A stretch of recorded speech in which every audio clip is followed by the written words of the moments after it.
This is WFYI News Now. It's August 18th, and I'm Abriana Herron. On today's show, a limited edition LP of long-lost music from the Indianapolis group Rapture. AES Indiana customers are able to give feedback on a proposed rate hike.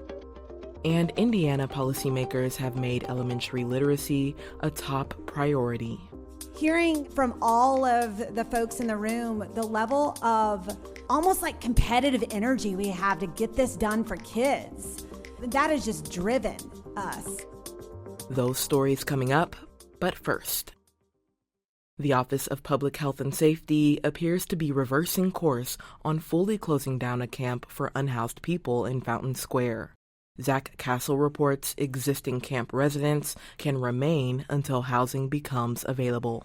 Angela Merrill lives at the camp with her husband and brother. Earlier this week, she wasn't feeling optimistic, but that's changed. Some people got good hearts, some don't, and, I'm glad the city changed their mind. Just shows me they do have heart.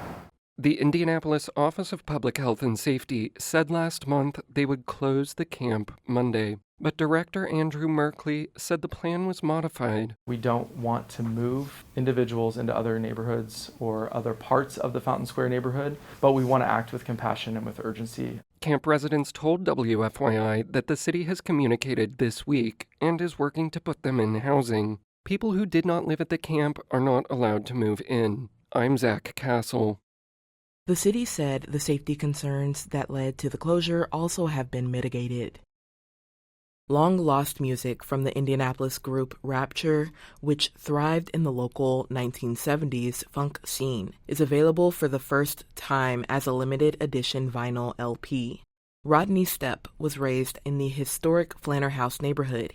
He toured the world as a keyboardist and performed at the Grammys, The Tonight Show, and at a concert during Muhammad Ali's historic Rumble in the Jungle in 1974. WFYI's Kyle Long, host of Cultural Manifesto, wrote liner notes for the Rapture album and assisted with the LP's production. Stepp told Long in a previous interview that the release of the music is almost unbelievable. And when you think about it, you recorded this music 48 years ago, 1977, and it's being released to the public for the very first time. And then the company had enough interest in it and believed in this project enough to put it on vinyl. Indianapolis artist Babyface also provided content for the album's liner notes. Stepp still lives and performs in Indianapolis. AES Indiana customers will soon be able to give feedback on a proposed rate hike that would raise electricity prices. Customers will have 4 in-person opportunities to speak directly to members of the Indiana Utility Regulatory Commission. The hearings begin today and continue through the 27th. They will be held at the West Perry branch of the Indianapolis Public Library, at Southeast Community Services, and the Fort Event Center at Fort Harrison State Park. AES cited the rising cost of materials and labor as justification for the proposed price hike. The increased rate may raise prices for residential customers by 13.5%. Those who cannot attend the hearing sessions have until September 2nd to submit public comments online through the Office of Utility Consumer Counselor.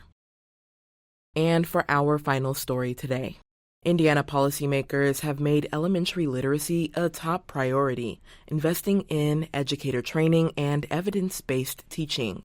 Last year, they also tightened rules requiring schools to hold back students who don't pass the exam. Now that focus is starting to pay off. Reporter Dylan Pierce-McCoy has the story of a school that made enormous gains. It was a wake-up call for Principal Tammy Klaus when she learned that Indiana would force schools to hold back most third graders who've not passed the state reading exam. In my mind, I'm calculating how many kids can I fit in a classroom, who's going to teach these students, and where am I going to find these teachers. Klaus leads Central Catholic School on the south side of Indianapolis. Most of their students are English language learners, and in prior years, many of them moved on to fourth grade without passing a state test called iRead. Last year, Central Catholic made teaching reading a top priority for teachers and families. So it just became this beautiful community. A state program called the Literacy Cadre paired the school with a local university to help train educators in reading instruction, and they used data to find students who needed help.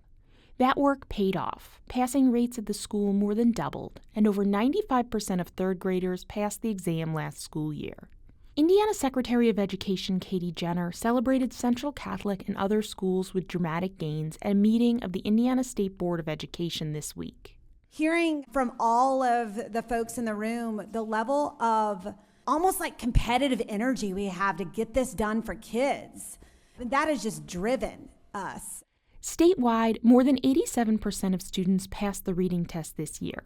That's nearly 5 percentage points higher than last year and the largest jump in the history of the test. I'm Dylan Pierce-McCoy. Governor Mike Braun touted the gains as a sign that Indiana is, quote, leading the nation in education. Go to our website to find out how your school scored on the state reading test. That's all for today's episode of WFYI News Now. Our podcast is produced by Drew Daudelin and Zach Bundy, with support from the news team at WFYI and public media journalists across the state. Our news director is Sarah Neal-Estes. Kendall Antron produced our music, and I'm your host, Abriana Herron.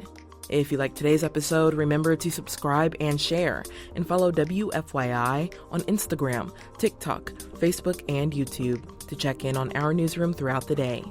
Thanks for listening. We'll be back tomorrow.